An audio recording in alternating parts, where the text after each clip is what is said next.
जरांगे पाटलांचा ताफा आझाद मैदानातून छत्रपती संभाजीनगरकडे रवाना झालेला आहे। मनोज जरांगे पाटील यांना संभाजीनगरमधल्या गॅलेक्सी रुग्णालयामध्ये नेण्यात येणार आहे। गॅलेक्सी रुग्णालयामध्ये जरांगेंवर पुढचे उपचार केले जाणार आहेत। गॅलेक्सी रुग्णालयातील प्रमुख डॉक्टर विनोद चावरे यांनी अशी माहिती दिलेली आहे। सचिन जिरे आमचे प्रतिनिधी अपडेट देत आहेत। सचिन,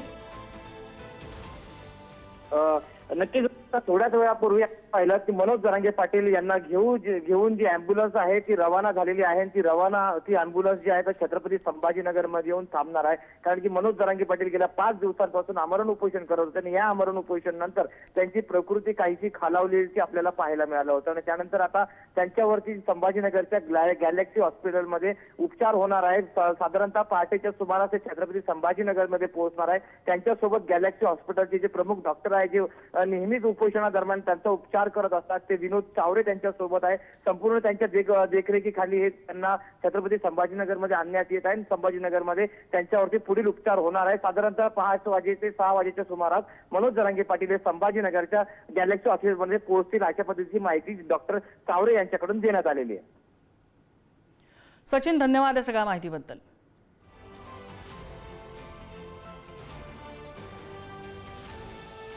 आणि मनोज जरांगे यांच्यावर उपचार करणारे मुख्य डॉक्टर गॅलेक्सी रुग्णालयामधील डॉक्टर विनोद चावरे आहेत। डॉक्टर चावरे, मनोज जरांगे पाटील यांना याही पूर्वी उपचार असे करावे लागलेले होते। आता सध्या त्यांची परिस्थिती पाहता फर्स्ट लुक तुमचा अंदाज काय सांगतो? कशी त्यांची प्रकृती दिसतेय?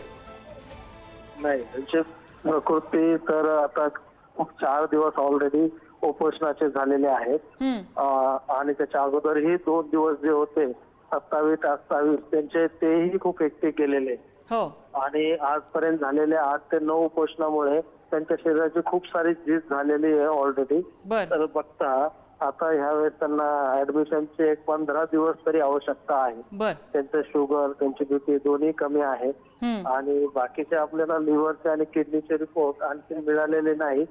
थोड्या वेळात तेही मिळतील। सकाळी जे हॉस्पिटलचे डॉक्टर्स होतात ते घेऊन गेलेले होते, त्याचा रिपोर्ट आल्यानंतर आपल्याला त्याचाही कळेल बाकी। उपोषणाला बसण्यापूर्वीही त्यांची तब्येत काही फारशी छान होती किंवा उपोषणासाठी सुटेबल होती अशी नाही आणि चर्चा सुद्धा तशी होती, ते स्वतः तसं म्हणालेले होते। त्याबद्दल थोडंसं सांगाल का? आणि उपचार कसे यापुढे करण्यात येतील त्याचीही थोडीशी माहिती द्या। हो हो, नक्कीच त्यांची तब्येत उपोषणाला बसण्यासारखी नव्हती। त्यांचे खूप सारे दौरे झालेले होते आणि 2 दिवस सारखे ते 24-48 घंटे प्रवास करून त्यानंतर ते उपोषणाला बसले होते आणि मागच्या 2 वर्षापासून सततचं उपोषण करतायत। आपण कधी असे त्यातले डेज कधी कॅल्क्युलेट केले तर ऑलमोस्ट 4 ते 5 महिन्याच्या वर त्यांचं उपोषण झालेलं आहे।